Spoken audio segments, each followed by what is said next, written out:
Look at this baby. So gentle. So innocent. You'd think this child would grow up to become a good man. An honest man. Well, think again. Hitler was born Adolphus Hitler in 1889 in a small town in Austria-Hungary. His father, Alois Schicklgruber, was born out of wedlock, but eventually changed his name to that of his stepfather, becoming Alois Hitler. Alois was a mid-level Austrian customs officer, not really rolling in cash, but certainly rolling in women. He married a rich, older lady, but then immediately started having affairs, including one with a much younger house servant. A few years later, he left his sick wife to be with his mistress, but since the Catholic Church didn't allow divorce at the time, he couldn't marry her. So he waited for his old wife to die and had a child in the meantime. Then his wife died, so he married his mistress and had another child. But then his new wife got sick, so he employed his much younger cousin Clara to take care of her. Then when his new wife died, he immediately got Clara, his cousin, pregnant, and then married her. In that order, you rock star. Clara and Alois had 3 children together, who all tragically died while in infancy. So when the 4th child, Adolf, came along, Clara spoiled him rotten. The Hitlers had 2 more kids, and the family moved around a few times, meaning Adolf had to attend 5 different elementary schools. Adolf's father was strict, quick to anger, and took most of it out on the eldest son, until he had enough and ran away at the age of 14, leaving 7-year-old Adolf to do most of the chores and get berated by his father. The result was a difficult relationship with his dad, while he was super attached to his mother, who worried over him and his health excessively. Hitler did well in school at first. His grades were good and his teachers praised him. He was popular with the other kids and enjoyed gathering them together to play war games. He also loved reading, and particularly liked stories about cowboys and Indians. As he grew older though, he started to get into trouble.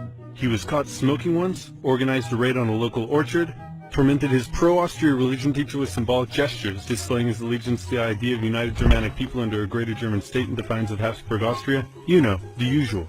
All of this enraged Adolf's father, who punished him severely. The area of Austria-Hungary that Hitler lived in was once part of the German Confederation, and many of the people who lived there considered themselves to be German. Adolf tended to just go against whatever his father said, and since his father was an Austrian public official, Hitler got big into German nationalism.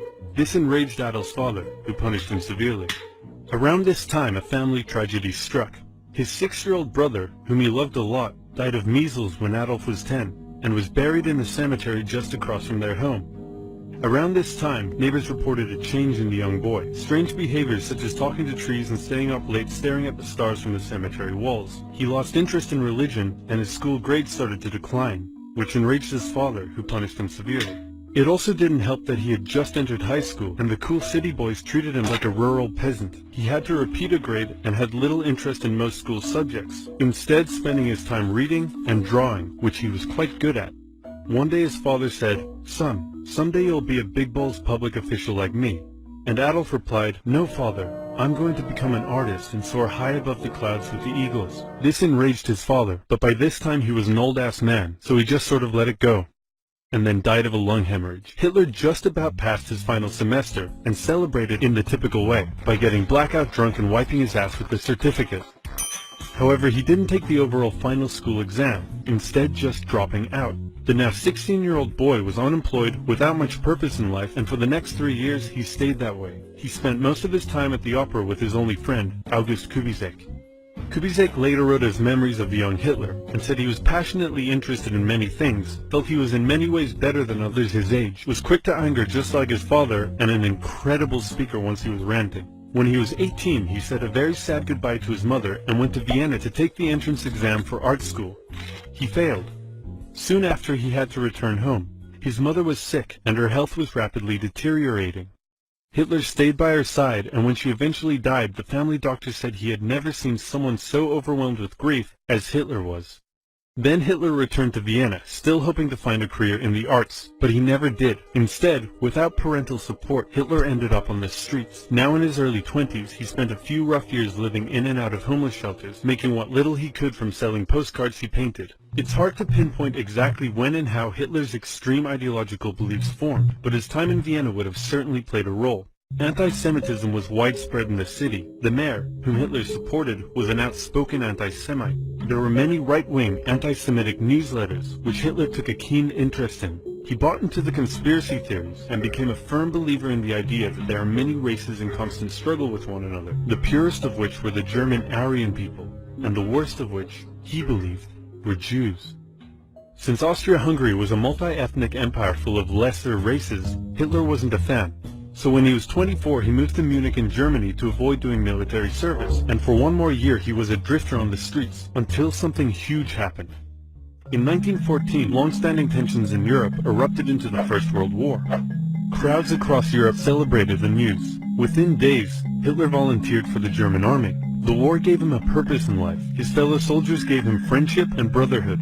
Despite the horrors of war, Hitler considered it to be the best time of his life. He was reportedly a brave soldier and was awarded the Iron Cross, first class. He was also very lucky and had many close encounters with death. His luck ran out in 1916, however, when an artillery shell injured his leg.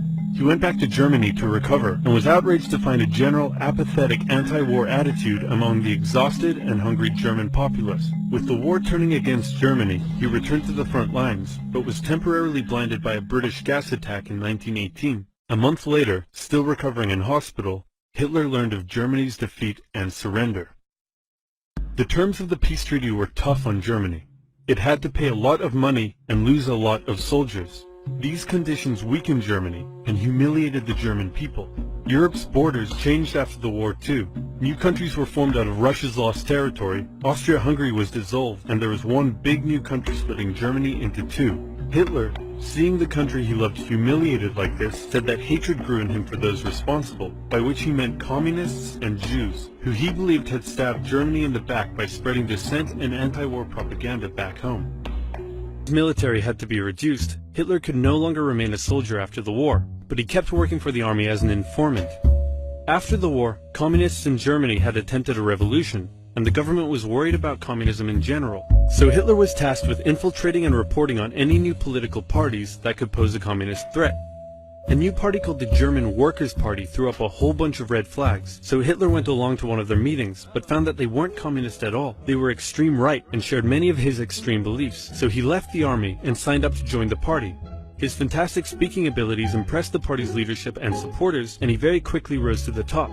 He decided the party needed a makeover, so he renamed it to the National Socialist German Workers' Party, or Nazi for short, and he gave it a new color scheme.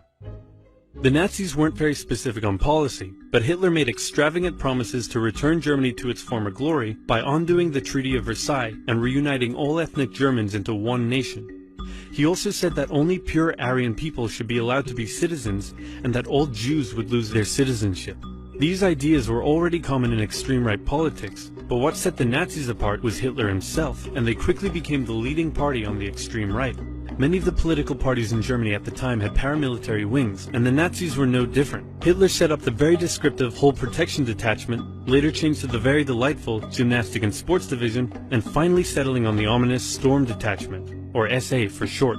Their job was to defend Nazi party meetings and intimidate political opponents, and they would frequently engage in battles with communists on the streets. Since the Allies had demanded a reduction in Germany's military size, many trained soldiers were left unemployed. They liked the Nazi ideology, and it was only natural for them to join the SA, which grew larger and larger over time. The new democratic government that formed after World War I was pretty weak and ineffective. In order to pay reparations to the Allies, it started printing more money. The problem is that printing money doesn't actually give a country more money, it just makes money less valuable. So as the country printed more and more money, it became worth less and less, and the currency crashed. In 1919, $1 US was worth about 4 German marks. By December 1923, $1 US was equal to 4.2 trillion marks. The price of bread rose to 200 billion marks. Banknotes became worthless. Unsurprisingly, in such an economic crisis, Germany struggled to pay the Allies. The French were pissed about this, so they occupied the Ruhr, an area full of factories, and took the economic output from the area as payment. They treated the German civilians badly, and in total, approximately 130 Germans were killed during the occupation. Germans were furious, and Hitler and the Nazis thought that now would be a great time to lead a revolution. In November 1923, inspired by something a certain bold Italian man did a year earlier, Hitler stormed a meeting at a beer hall and called for an uprising against the government. With his supporters, he marched on the streets of Munich, hoping the police would join his side. They did not.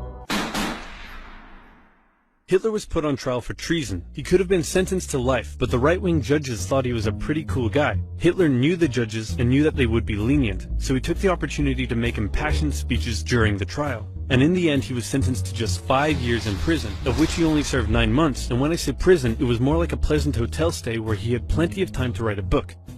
The whole affair was covered by the media nationwide, and it made Hitler famous. Hitler and his extreme message were now known throughout Germany. But the everyday Germans still didn't care much for him. In the 1928 election, the Nazis only won about 2% of the vote. Many were still intimidated by all the violence and the shouting and how unpolitician-like he was. But a new economic crisis would change all of that. To help Germany pay its reparations, America agreed to give it loans. In October 1929, the Wall Street crash happened, and America wanted its money back. The economic strain this put on an already struggling Germany was severe. Unemployment skyrocketed. Poverty was widespread, and Germans were sick of it. It was clear that the newly formed democracy wasn't working. In the face of crisis, Germans began moving to the political extremes. If you were German and wanted change, your choices now were either the communists or the Nazis. Hitler claimed that he was the only one who could return Germany to its former glory. The Nazi Party used propaganda to make Hitler seem like a great and powerful man, and they gave the German people a scapegoat to blame for all their suffering. The promise of a single strong dictator was a breath of fresh air for Germans after years of failing democracy. Some bought into his extreme ideology. Some didn't agree with the racism, but were willing to vote for him anyway. Many didn't know much about politics at all, but just got caught up in the hype. Election after election, the Nazis became more and more popular, until in 1932 they became the biggest party in the German parliament. Hitler came to truly believe that he was some sort of great, destined savior of Germany. He turned megalomaniac. He decided to run for president, and did surprisingly well, but still lost to the extremely popular World War I general Paul von Hindenburg. Since he was now the leader of the biggest party though, he demanded President Hindenburg make him chancellor. But Hindenburg was reluctant, seeing that Hitler was clearly such a big racist. Industry leaders urged Hindenburg to give Hitler the chancellorship, fearing the rising support for communism, and leader of the Center Party von Papen, who had been secretly negotiating with Hitler, said to Hindenburg, "How about we make Hitler chancellor on the condition that I get to be vice-chancellor and most government jobs go to us moderate conservatives? That way, I'll get to keep my power, we'll get to keep our power and we'll control Hitler like he's our angry little puppet." What could possibly go wrong? As it turned out, everything. Hitler became Chancellor of Germany in January 1933, but he was not yet a dictator. In February, the German parliament building was set on fire. Historians still aren't sure who did it, and many suspect the Nazis did it themselves, but Hitler blamed the communists, and he convinced President Hindenburg to sign an emergency decree allowing him to imprison all communists and other political opponents. Communists and others were sent off to the first concentration camp in Dachau. At this time, the elderly President Hindenburg passed away, giving Hitler the perfect opportunity. He introduced a law to Parliament that would allow him to make all future laws and decisions entirely on his own. With his political opponents imprisoned and the SA intimidating others, Hitler's law passed. Just 2 months after becoming Chancellor, Hitler was now a dictator. He still had one problem. The leader of the SA wanted the SA to take over the job of the regular German army, and the German army didn't like that idea. Hitler needed to maintain the support of his professionally trained German army, more so than his rough and rowdy SA. So one night in June 1934, he had Röhm and many other of his own SA officers rounded up and murdered. While he was at it, he took the opportunity to brutally settle some personal scores as well. Politicians who had disagreed with him in the past, reporters who had printed negative articles about him, one guy who did absolutely nothing, but they thought he was someone else. In some cases, even their families were murdered. In total, up to 200 people were killed in what became known as the Night of the Long Knives. The army, now satisfied that they wouldn't be replaced, pledged total allegiance to their new Führer, and Hitler's control was now absolute. Life in Germany changed violently. Freedom of the press, expression, and public assembly were suspended. Jews were initially branded and their businesses boycotted. And eventually, Hitler would go on to have 6 million Jewish men, women, and children killed in concentration camps. Hundreds of thousands of people were forced into sterilization for physical and mental imperfections.